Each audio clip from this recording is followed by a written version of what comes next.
I remember my freshman year pretty well. I watched a lot of Prices Right in between classes. The Rockies made it to the World Series and lost immediately to the Yankees. Oh, what was it? Brocktober. Yeah. It was it was the biggest deal in the world Oh, yeah. for like Colorado people because I don't know, it had been a really long time. Well, they'd never been there. And they just, that's historically, were right. not that great. It's the only time they've ever made it to the series. Yeah. And I remember the whole like Rocktober. I would have been in. I think that was sophomore year for me. 2 years younger than me. I'm 33. I graduated in 10. That's 3 years. And then school-wise, 2 years, age-wise, yeah. So, yeah, he would have been, sophomore. It was sophomore. Mm-hmm. And it was. Yeah, I remember all the crazy stuff around that. It was a wild time. Oh, yeah. Even people that don't like baseball were involved. Like, It's the same kind of mania when the Cubs won the World Series. yeah. Actually, he's still a friend. We don't talk, so I guess he's an acquaintance now. But my buddy from the gym days, he was a professional baseball player before he hurt himself, and that's why he got into personal training and fitness and stuff afterwards, because he just never made it back onto a big league team. Okay. Anyways, I made a bet with him that if the Cubs won, he had to get Cubs emblem on his ass cheek, tattooed. And if any other team in the entire league won, I had to get that team's logo on my ass cheek. The Cubs won. So you came out on the better side of that one. Yeah. Yeah, I was betting against history. You know, the Cubs have never won until that year. Yeah. Yeah, you came out better on that deal. Yeah. I would have lost that bet 100%. I let him live it down without the tattoo, but I still have the bragging rights. So. He's like, dude, I don't want a Cubs emblem on my ass. So you shouldn't have made the bet. So, all right.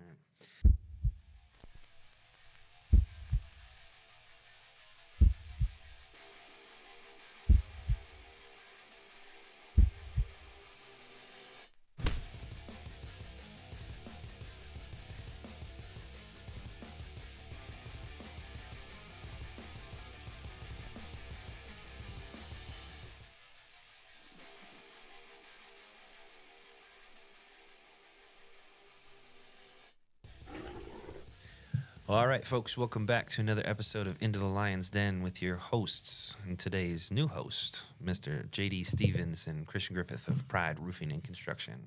I'm not going to do that.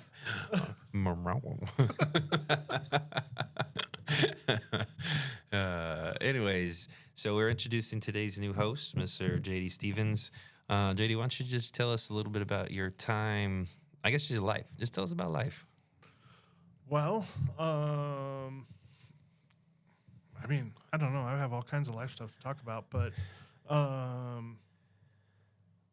have been working alongside Christian in various aspects at Pride Roofing for almost 4 years now. December will be 4 years.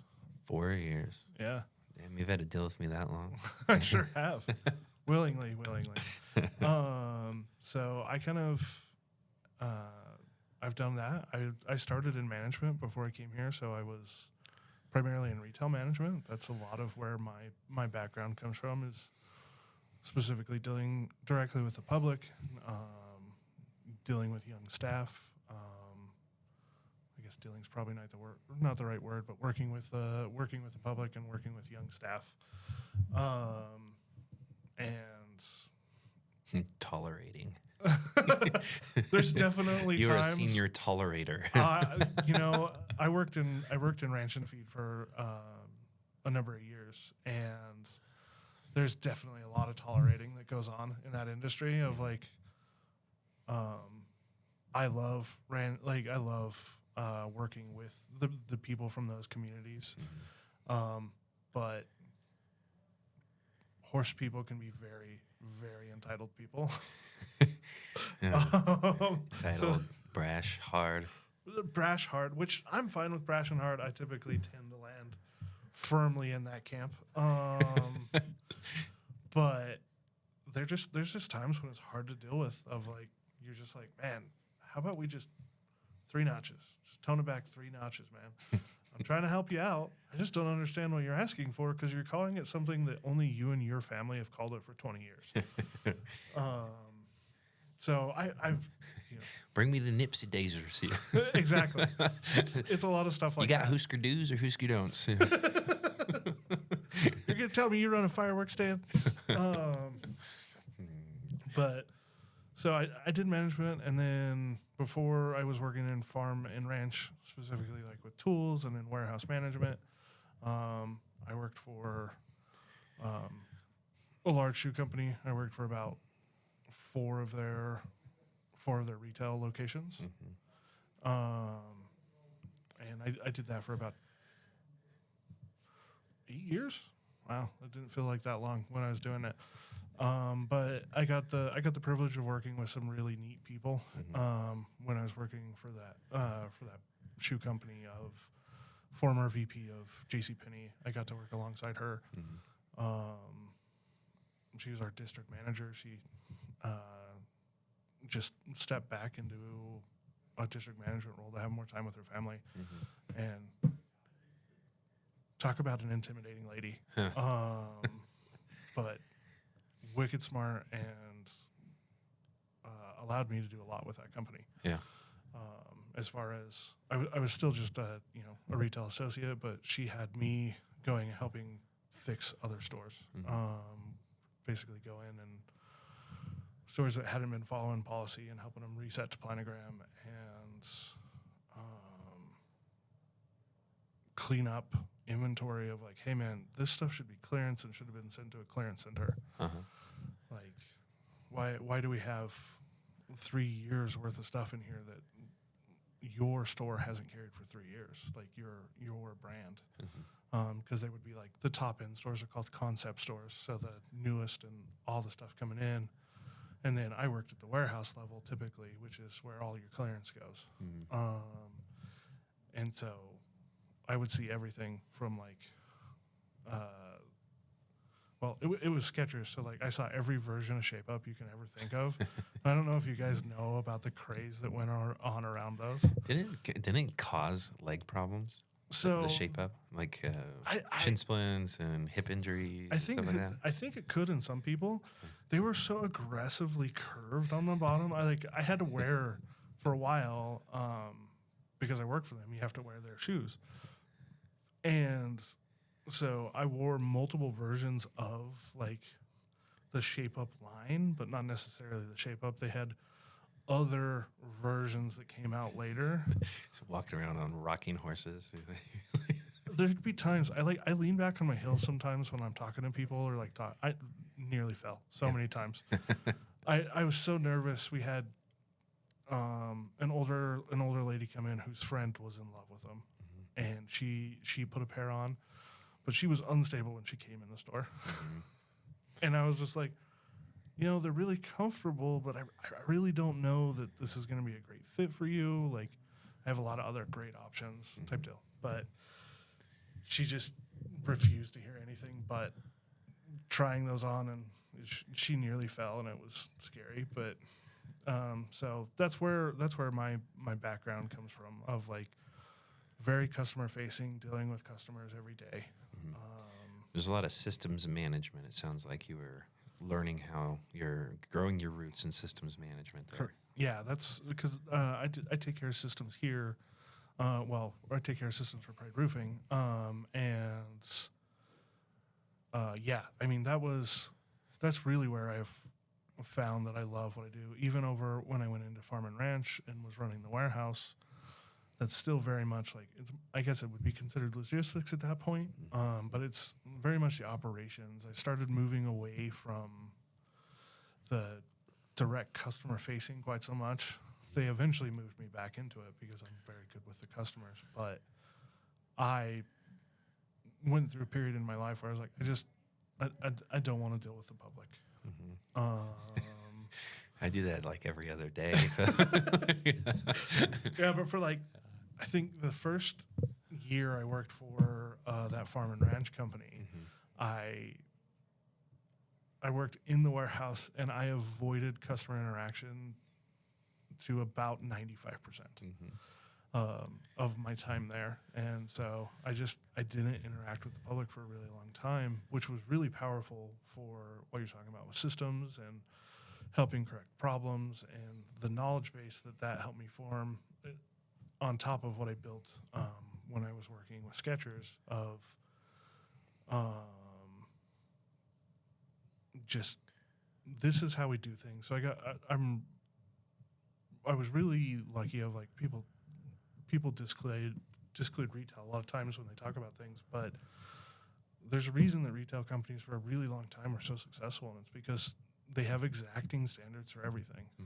And when you're in it, you hate it. I'll own that every day of the week. I can't tell you the number of times that like I retied a shoe for a company and was like, this is dumb. I hate this. Yeah. But as I look back now of like, yeah, but there's a reason behind everything we did. And you know, I've spent a lot of time in my different management positions now as I've gotten older and changed positions, looking back and being like, no, I get that. Of like, if I can't, a lot of it from a management level of like, if I can't get you to do the small things and expect you to do the small things and do them correctly every time, how am I going to trust you to do the big things? Right. And it really should have been a tool that we used when we were promoting people instead of being like, oh, this person shows up all the time. Which you get a raise. Sometimes that was the criteria of the staff that we had of you're here every shift. Well, so let's riff off that for a minute. So somebody who's spent some time building a tenure in systems, logistics, basically anything that has to understand inside out, up and down, through and through a procedure and why a procedure exists. That's why you sit in the role that you do, right? But it's not a nearsighted. You can't be nearsighted, right? You have to be thinking 40 to 50 steps down the road. And then you have to be able to reverse engineer that as you train that into humans. So where do you, in what areas inside of, Pride Roofing and Construction's operational protocols, where do you find yourself meshing the best, and also where do you find the most resistance, understanding your tenure and what you're supposed to be doing?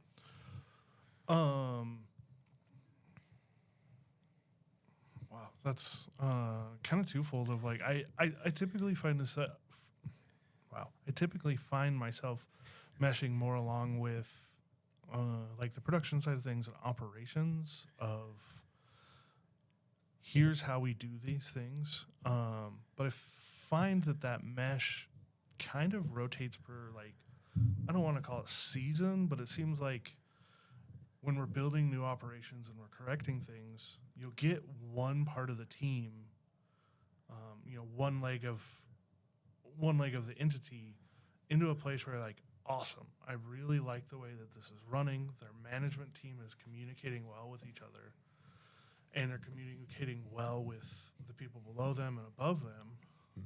And you shore it up. But it seems like in the time that we spent shoring up that leg, of like we just we not over focused, but like this got so much focus right now because we had just spent the focus over here, and it seems like now that we don't have that focus over here, we're now having to go back, and it's what I've found is it's not typically the same problems, which means they're evolving. Yeah. Which is what I love to see that part of it, because it's like, great, that means what we're doing is working. And we get to I like plugging new holes, finding new solutions to even really mundane things. We were talking about just like a policy today of like it's funny of like things that we were doing some of it we don't keep, but then there's like, we talk about things that we used to do, and we're like, we actually had that right. Yeah. And why we stopped doing it. So I was talking about that with the CFO, and we were specifically talking about some like billing type stuff, and we were talking about a solution to like, when we're doing billing, it's really difficult to like. We have an employee who does that, and her name is longer, and so when we do that, you have to spell out that name when you're on the phone with an insurance company, and it's like, it's not that big a deal. But at the same time, if we went back to like using like a billing email, for example, like that makes more sense because, you know, we can just say the email and it's short and like everyone knows what's going on instead of having to spell out like a complicated last name for an employee. And it used to be the way we did it. You know, we had that conversation of like, well, I don't know when this stopped. You know, generally, what we seem to do is we'll find a system around here that works, but then we'll try something that seems to be an evolved version of that, and we'll completely forget about, you know, the progress that was made in the first attempt, and we think it's new and shiny, it's great, and it turns out it has its own problems and barriers, and blockages, right? And then we have to go back and relearn exactly what you just said, relearn the original one that actually worked better anyway. So not every system needs to be fixed. Right? Correct. It's like the wheel, right? Why fix it if it ain't broke? Correct. But to that point of like, sometimes it's like, well, we evolved it because it was only one person working in that particular department. But now we have multiple people assisting in that department. And it's like, oh, this is actually complicated because that person's out on vacation or this person is on maternity leave or something like that. And so now you have to get them to either set up forwarding for all of their emails, but you don't want everything that they get. Or they have to be willing to give you access to their email and all that. Whereas if we had just centralized it. And multiple people had access to the same in the same place. Login, right? Yeah. And then we set rules in regard to that so that you don't lose things. Like if you open an email, you're responsible for that action. Yeah. Simple as that, right? If it's black, somebody else touched it. It's gray, you're to go. Correct. So, yeah, you open the claim for homeowner 1 and this person opened this one for homeowner 2. You're responsible for homeowner 1. You're responsible for homeowner 2. Right. Don't confuse it. They sound like really simplistic things, but like in the grand scheme of things, and this is something I've tried very diligently to make sure to correct the negative thought process that I hear from certain people in the support team. So, you know, traditionally a support staff member has been looked at as an expense to an organization, right? They're filling holes and they're, you know, adding extra tasks and being delegated to and so on and so forth. But a true support staff member pays for themselves tenfold if they're finding efficiencies and increasing the ability of the producers to be in the field or, you know, or whatever the version of business that there is. So the more efficiencies that you can create, the more systems you can design around those efficiencies turns you into, you can support not just one, but many people, right? And you can accelerate their pace by 2 to 3 to 4 to 5 to 20 to a million times, whatever it is, right? Depending on the complexity of the organization, right? Absolutely. And then by establishing those things, you also allow your a big thing that we've talked about is the autonomy of our team of I'm empowering you to do this. I'm going to trust but verify, but I need you to do it. And as we build that accountability and as we build those systems that are constantly evolving like we're talking about, it's really cool to see those things. And like, especially when people buy in and own that, hey, give me the 131 is the thing that we've talked about quite a bit this year of like, hey, I have a problem. Great. I don't want to hear the problem unless you have a solution. Also, I want you to have 3 solutions. Correct. I want you to research them, spend some time critical thinking, and then tell me which one you think is the best. Yeah, and so that I know that that's been a thing that specifically like you and I have worked on for some of the things that I do, because I'm doing so much back end of like I kind of jump in everywhere. I mean, which I love because it lets me no day's the same. So it provides a lot of flexibility for me, and that helps all of those things of like they just kind of play into that of building those systems. Because I jump in so many places, I'm able to be like, hey, this is weird. Why is this going on? Yeah. Well, the importance of driving efficiencies and keeping, SOPs to be just foundational and becoming a habit, right, is to perform, I guess the best visual I can give to it is to create a linear model of your business, right, where here's where we are, here's where we need to be, and the line in between, the shortest distance from point A to point B is a straight line. How do we stay on that straight line, right? It's as simple as ironing out efficient procedures, right? But the thing that happens inside of here that drives us bonkers constantly is like, if, you viewers, if you're looking at it like it's a straight line, but there's 200 different milestones and steps along that straight line. And each one of those milestones represents the tag in of a different entity or a different person, a different department altogether, so on and so forth. What generally happens is if the SOP is broken here, so this is where I'm going to get nerdy, right? Me and JD we're nerdy. Are we going to talk about the we're going to talk about Back to the Future time break-off? traveling. Right? So you break here, and essentially you move into a different timeline. Yep. Right? And it becomes a spider web. And the effect essentially means that your heads, the people who are helping you, are too far away from the problem for there to be any form of effective response. Absolutely. Right?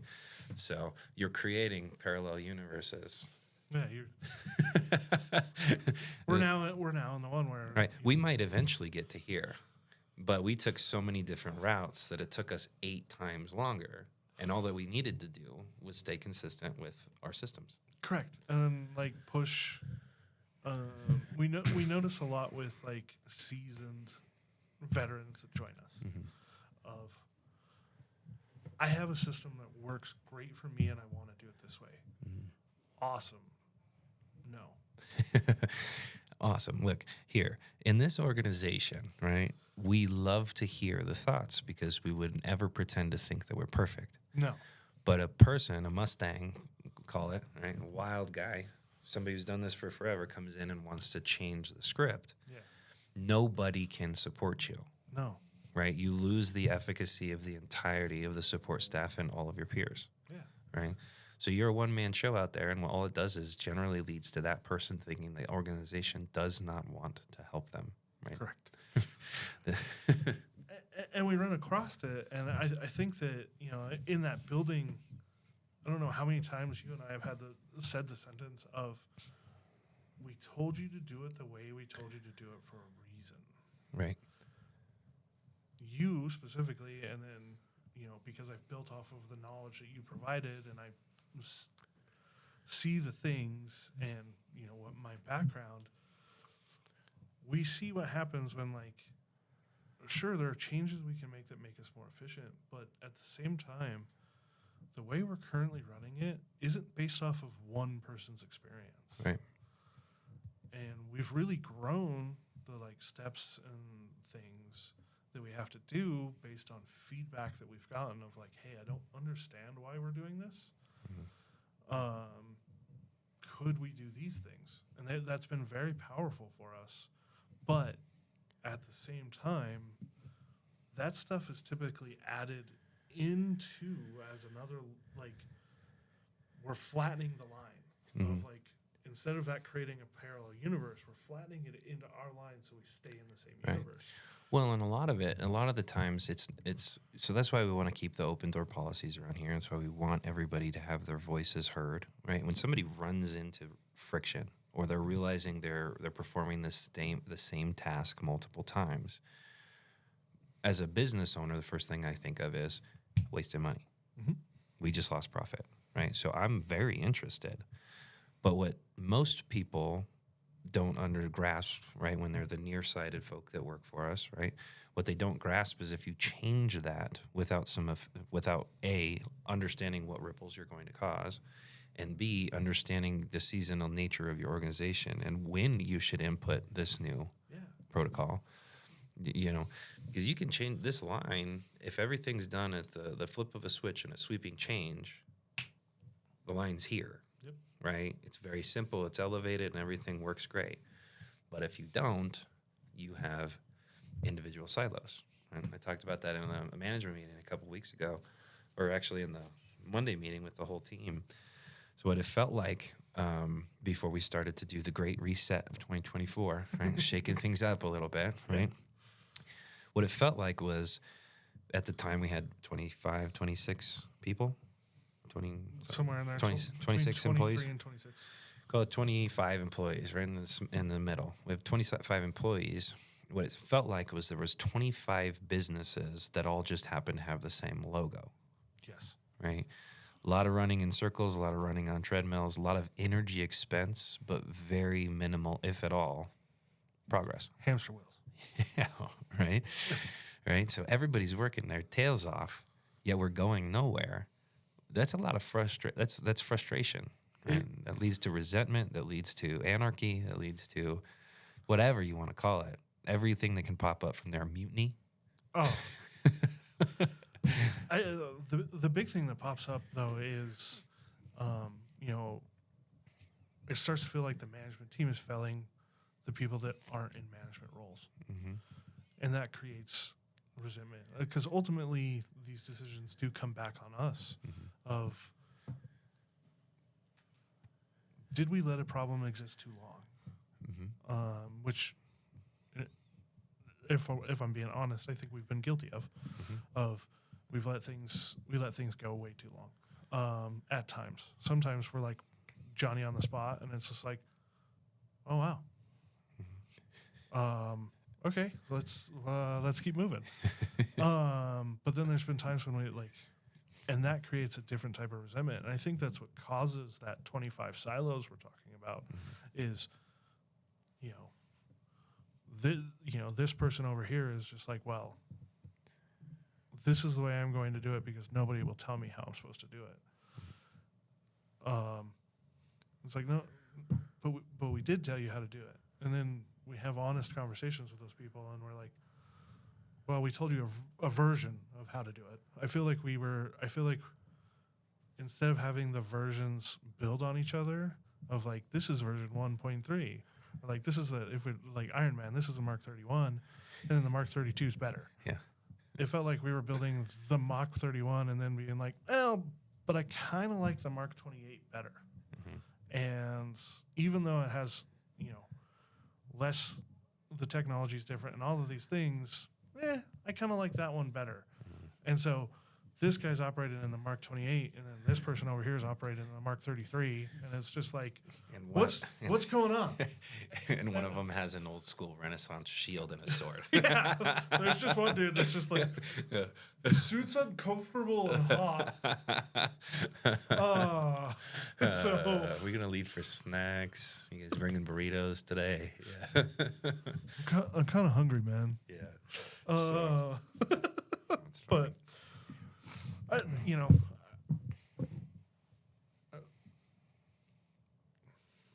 do that occasionally. My brain will just like, and I'll tune in the frequency a little bit. Yeah, just blink behind the eyes.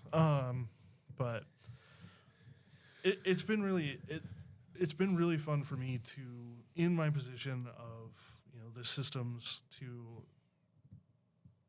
as I have evolved and I get more comfortable inside of that role of, in the podcast we've talked about the imposter syndrome and things like that, and how many of us in this building have struggled with it.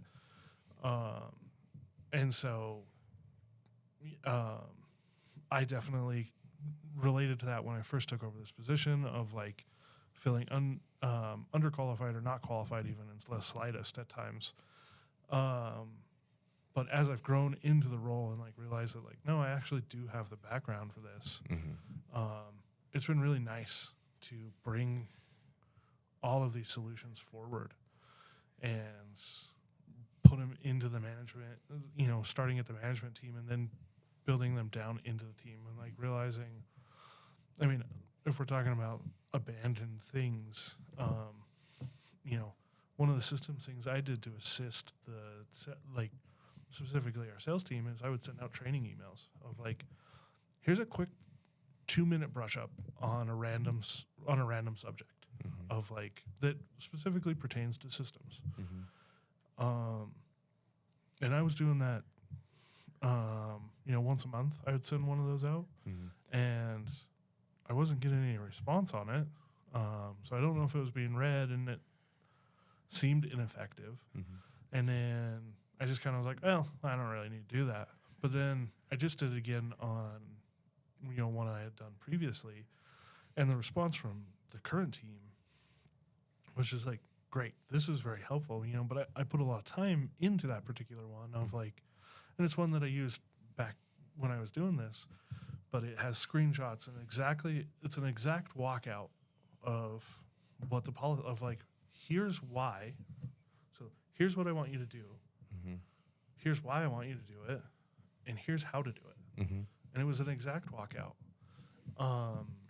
And it was very helpful to, the couple of newer members of our team. They were like, this is great. Thank you. Yeah. Well, that kind of triggered another thought. So we've talked in the past on this podcast about the Simon Sinek book starts with why, right? And so if you're thinking about 3, circles, the majority of people, and they're failing in, this could be it's fully encompassing, very universal. It's like whether it be performance, whether it be business trying to get their name out there, whether it be systems rollouts, whether it be anything.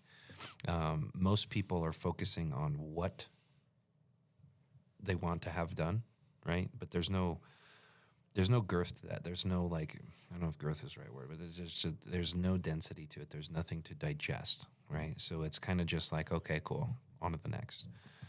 Then there's how to do it. So you're giving people instructions on how to follow what you want them to do, which is fantastic. But really where the sweet spot is when you talk about why the system is in place, or why the performance needs to adjust, or why the business wants to present itself in this form and fashion, right? So marketing divisions across the world fail at. There's a lot of businesses that are not getting their why factor out there. Why are we in business? Yeah, I know you want to restore roofs. I know you want to fix hail damage. I know you want to sell me a paint job. I get that, right? But why did you get into business in the first place? And can I align with that? So you get your team to align with just about anything you want to roll out is giving that why. So it's probably one of the biggest benefits to doing exactly that, that simple thing that you just talked about in terms of giving tips on the walkout of the protocol is giving a why factor and why the organization depends wholly or so much on this particular thing to be done correctly, right? So you got why factor in there. To talk to the imposter syndrome comment, this is kind of just a general thing, and I'm assuming. So those of you guys that think that you got it all put together, kudos for you. But I think that in and of itself is probably the bane of your existence. But anyways, imposter syndrome is a real thing, right? I feel it every single day. I feel inept to be sitting in the position that I am with the title that I do. I understand all of my own weaknesses, and I can think about them constantly. I understand which people on my team are better at individual pieces of my job than I am, right? But I think that once we get to a point where we realize, hey, we've already been elected into this position, there must be a reason behind it. So let's just beta test everything until we find our steez. I think that's the way to go. And that's something that I've been feeling a lot more recently of like, there was a lot of time where it was, I'm going to get pushback, and I'm very confrontation averse, if I'm being honest. Yeah, that's a great thing out of an HR person. But I am confrontation averse of like, it's not my favorite thing in the world, but I'm also realizing that like not all confrontation has to be negative, or is some. It's not the way that I perceive it most of the time. Of like, sometimes the confrontation,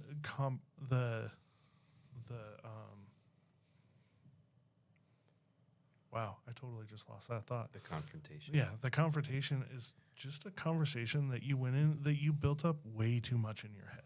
Yeah. Well, that's one of the reasons why acting fast on things that are direct breakages to your protocols, acting fast on them is incredibly important, so you don't have the time to sit around and think about the 400 different outcomes to this conversation, right? And secondly to that, if we're effective with the way that we roll out procedures and we give the why, how, and what to everything that's in place, and we firmly have trained people to be able to abide by it,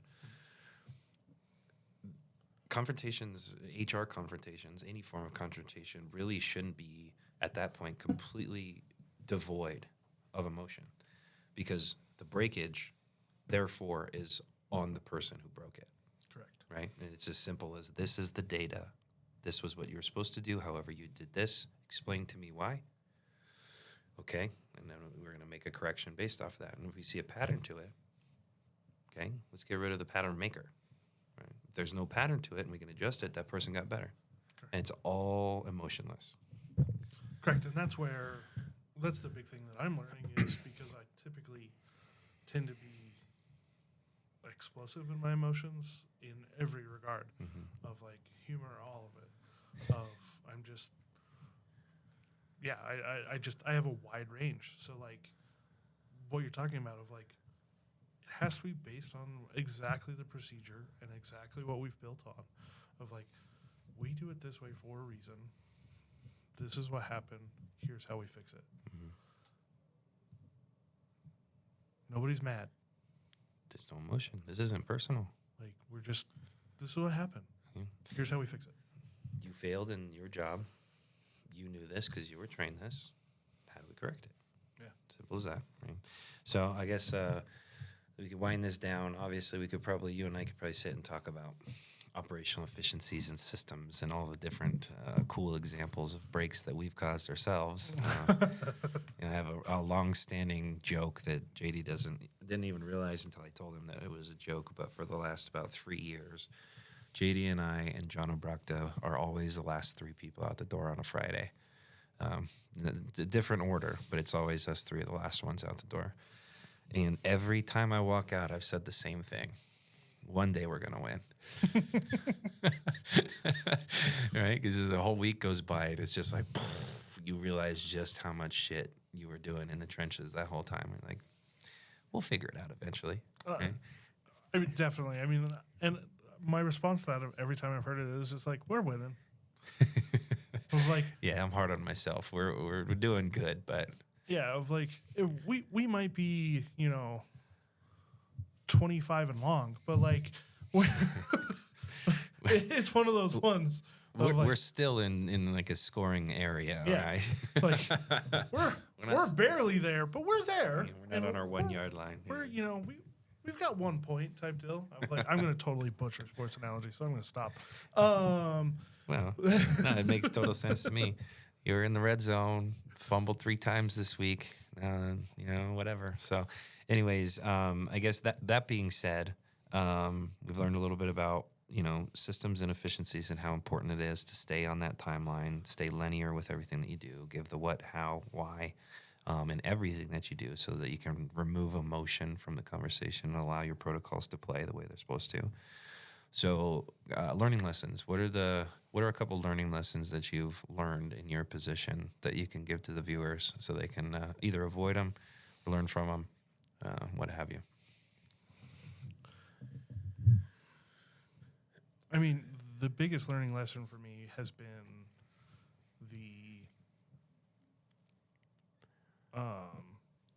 I think that you've told it to me, but the walking away for like 4 to 5 seconds, or whatever it is.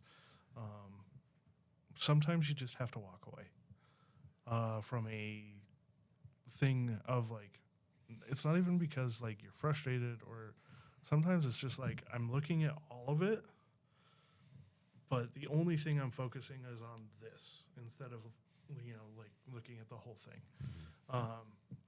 I have hyper focused on one piece of the problem, but the solution is actually over here.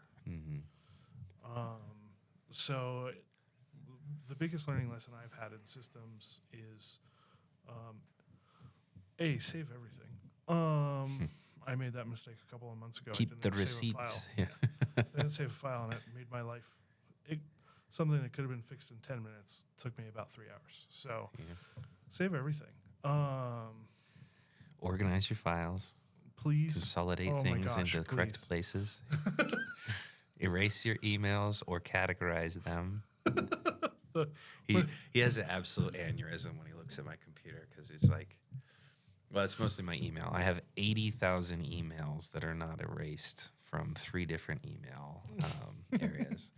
I know that I've responded to everything. I know what's going on, but I've never erased anything nor categorized it. So do as I say, not as I do.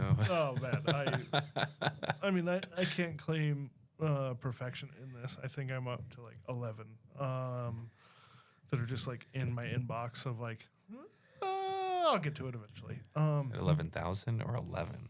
11,000. Oh, I was like, no, 11K. I was like, that's pretty damn close to perfect. You ask me. Yeah. No. That's funny. It's one of those ones of like, but because that's been preached to me a ton, specifically from like John, which he can't claim perfection on either, unfortunately. Gotcha. But that it really, titling things and like using dates of like, I don't remember what I titled this, but I did it on last Thursday. You can always look at a calendar. Yeah. So that's a big thing, but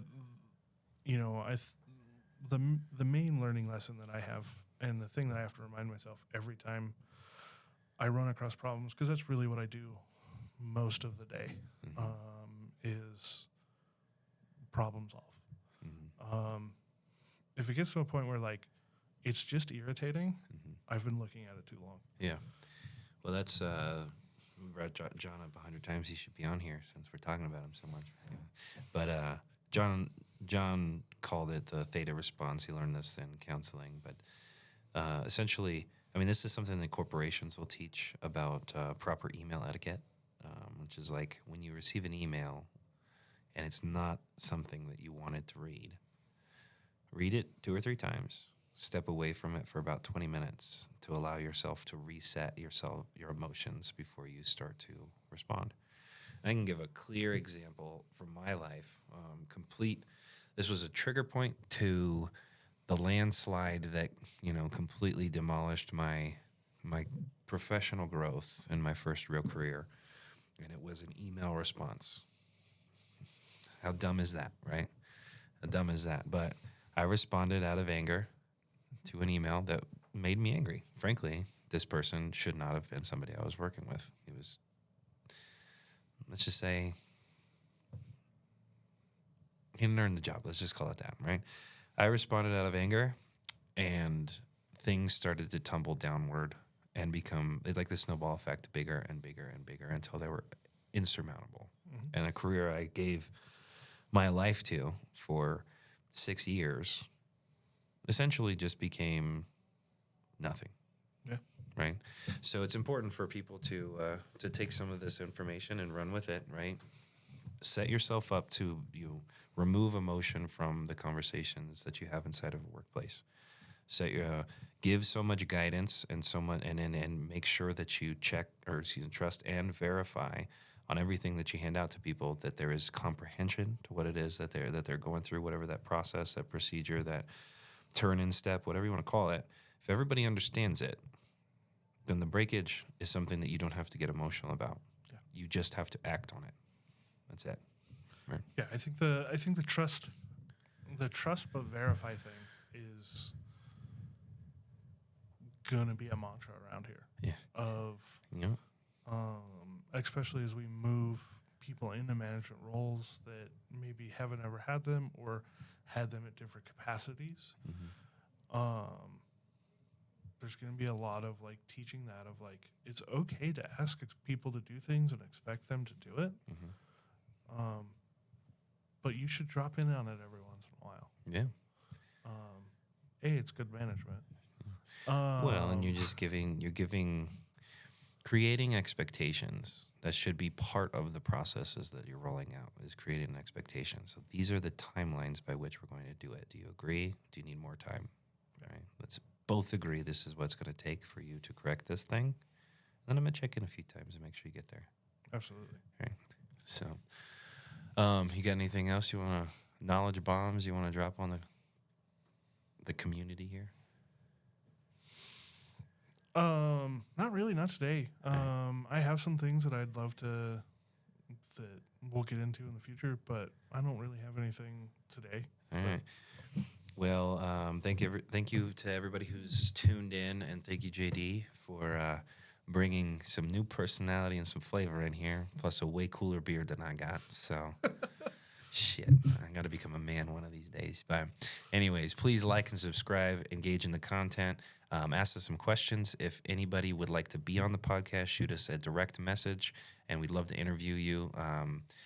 Yeah, we're having a great time over here. I'm sure we'll treat you hospitably while you're here. We got some Gatorade. We got a water fountain. We're good to go. We all kinds of stuff. Okay, it's a water cooler. It's not a water fountain, but whatever. Oh, yeah. Oh, yeah. No, I didn't even bring it with me. Anyways, thank you all for tuning in. We'll catch you on the flip side.